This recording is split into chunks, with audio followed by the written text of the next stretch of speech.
এমন কিছু শিশু আছে বা মানুষ আছেন যাদের আকাশটা হয়ে গেছে খুবই ছোট।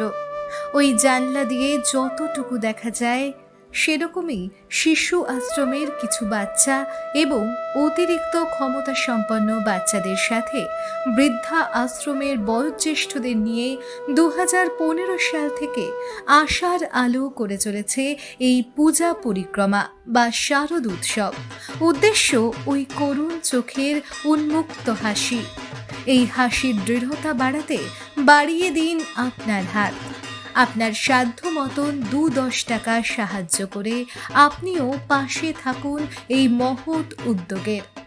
আশার আলো এটা শুধু একটা নাম নয়, নবজীবনের উৎস। যখন কেউ পথহারা, দিশাহারা বা সর্বহারা, যখন মানুষ বেঁচে থাকার উদ্দীপনাটাও হারিয়ে ফেলে, তখন দূরের ওই ক্ষীণ আলোটাই পথ দেখায়। সেটাই আশার আলো, এ লাইট অফ হোপ।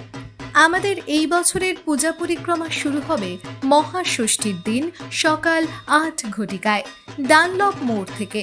নতুন পোশাক পরে নিজস্ব বাসে চেপে বিভিন্ন মণ্ডপে মণ্ডপে ঘুরে হই হই করে প্রতিমা দর্শন করা। তারপর দুপুরে মধ্য কলকাতার একটি স্থানে সকলে মিলে পাত পেড়ে মধ্যাহ্ন ভোজন, পরে ছোট্ট স্বয়ংক্রিয় এক সাংস্কৃতিক অনুষ্ঠান।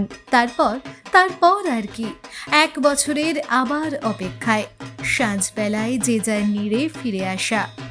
আমরা আশাবাদী সমগ্র অনুষ্ঠানটিকে সাফল্যমণ্ডিত করে তুলতে নিশ্চয়ই আপনাদের পাবো আমাদের পাশে। অনেক খুশি, অনেক আলো, সবার পুজো কাটুক ভালো। শুভ শারদিয়া।